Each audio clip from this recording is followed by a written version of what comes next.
This is the How to Lose Weight No BS guide. And before we get into this guide, press that subscribe button right now. And if you're someone who struggles with weight loss, click the link in the description because I will personally help you get to that goal, which you currently think is impossible. And you are probably also sick and tired of how you look and feel. And yeah, click that link and I will personally help you. Now, before we get into the guide, let me just explain that last year, 2023, I used to weigh 205 pounds. I had many attempts at losing weight and I kept failing. And then it wasn't until I started doing the keto diet and fasting, and that is what I'll be essentially explaining in this guide, how to use that to lose the weight. I lost 25 pounds and got down to 180 pounds. I gained a little bit of weight since then, but using this guide will help you get over this thing that for me was impossible to achieve like 90% of my life. So yeah, this guide will be divided by weeks. So it'll be week 1, 2, 3, and 4. Week 1, let's get into it, is to analyze your food. So you'll spend maybe 3 to 5 days analyzing the food you have. So get a piece of paper and write down every single thing that you eat, including meals and snacks and drinks. So breakfast, lunch, and dinner, and anything you eat in between, anything you're drinking. And then within those 3 to 5 days, pick a meal or two to replace with something that is keto.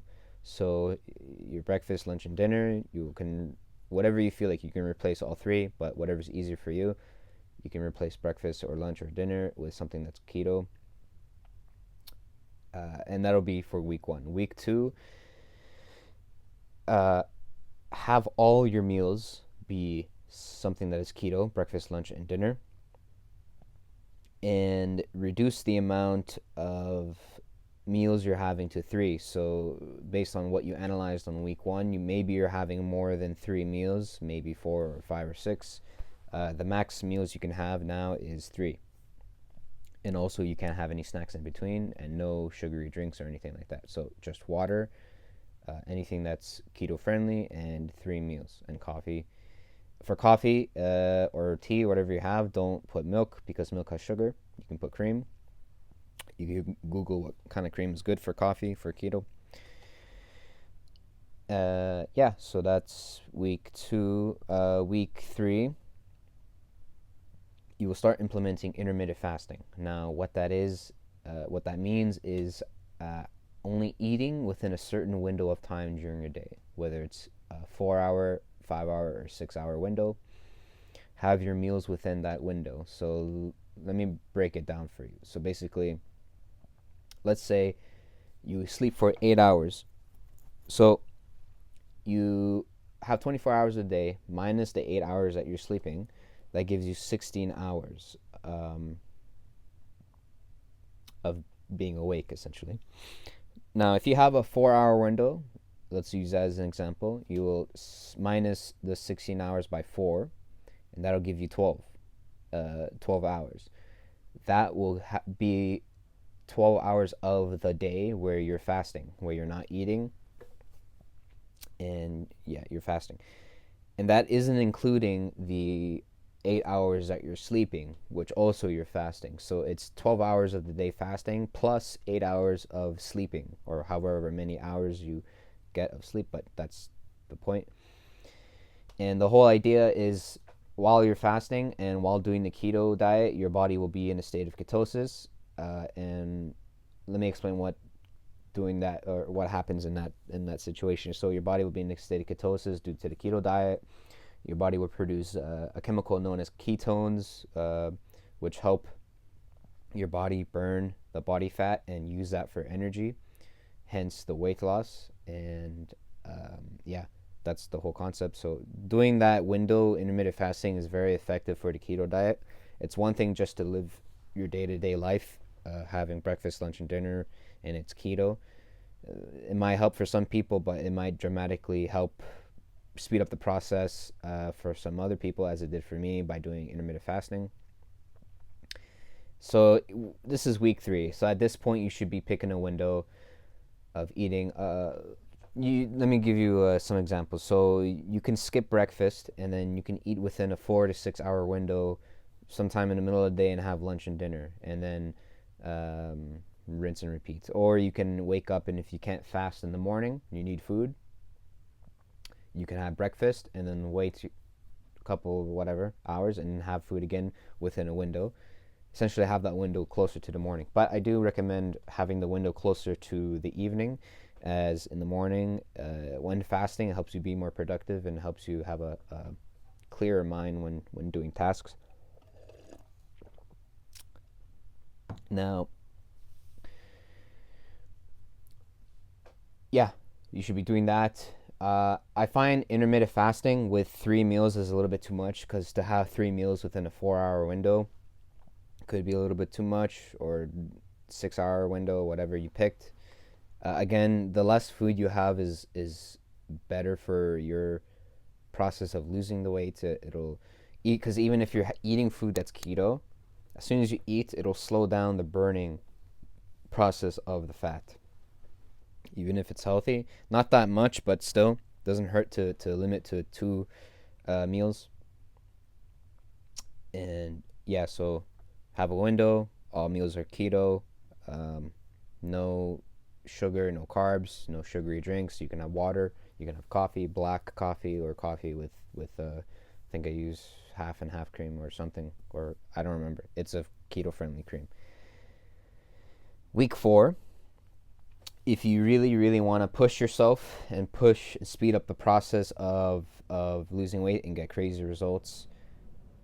Before I finish that, I lost the 25 pounds within a span of 3 months, just by diet. I didn't work out.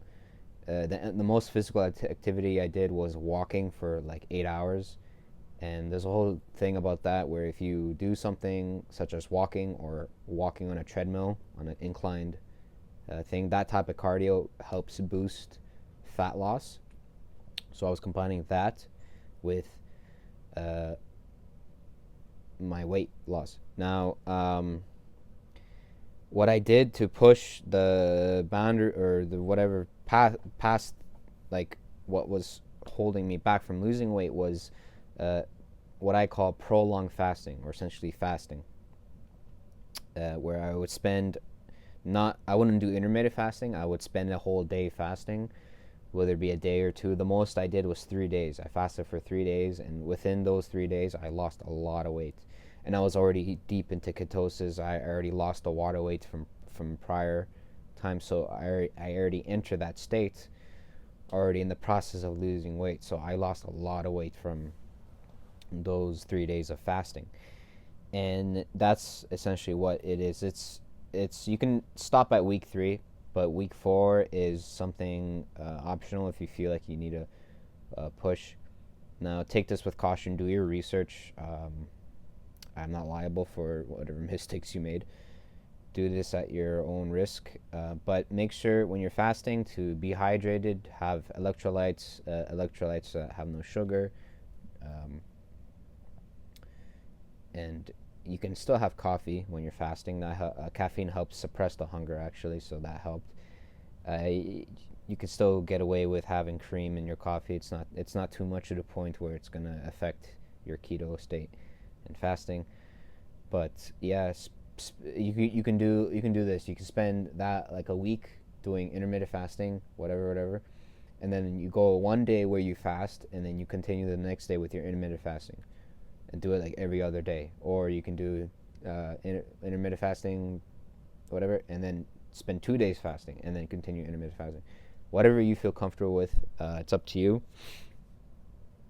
Do what you think is best. Now, that's essentially like week 1 to 4. Changing your diet from keto, eating less, implementing intermittent fasting, and then if you feel necessary, doing prolonged fasting. Now, here are some things to kind of consider when doing this. If you fail, let's say you're on week 3 and you're going strong and not having junk food or whatever, and you're doing keto every day, intermittent fasting every day. if you slip up and if you have something that's not keto friendly and you end up eating carbs, it's not the end of the world. Don't think that you are now back at week one. Just pick up where you left off, essentially. So if I'm if I spend my whole morning fasting and then I have lunch that's keto, but then something happened at night, like your friends, you hang out with your friends and you end up having something that's not keto. And this is something I made a mistake of. Don't It doesn't end there. You don't After that mistake you don't go back to step one. You just continue. You just act as if it never happened. Obviously, avoid doing it again, but oftentimes what really set me back during this was when I failed, I said, oh, I failed, okay, I might as well keep indulging in other foods and whatnot, and it just slowed down the process. I think I could have lost weight a lot more sooner if I had this mindset. But yeah, so don't forget that if you mess up, don't it doesn't start from zero. Just pick up where you left off. Um, if you don't know what to eat, do your research. I kept it very simple. My meals, I when I was deep into ketosis, I kept it very simple. I would have scrambled eggs with sautéed mushrooms and all that you can do in a frying pan. You can get a bowl of avocado and a canned salmon and mush that together. That's a good lunch. You can get steak. You can sear that on the pan. You can get chicken thighs with a bone in and skin on. You can put that in the oven. Don't overcomplicate it, nor don't too simplify it where you kind of don't feel satisfied and whatnot. You have to find that perfect balance, but yeah. Yeah, and that's it for this guide. I hope this guide helped you. Press that subscribe button right now and click the link in the description if you're someone who needs help losing weight, and I promise I will get you to that goal. I thank you very much for watching, and take care.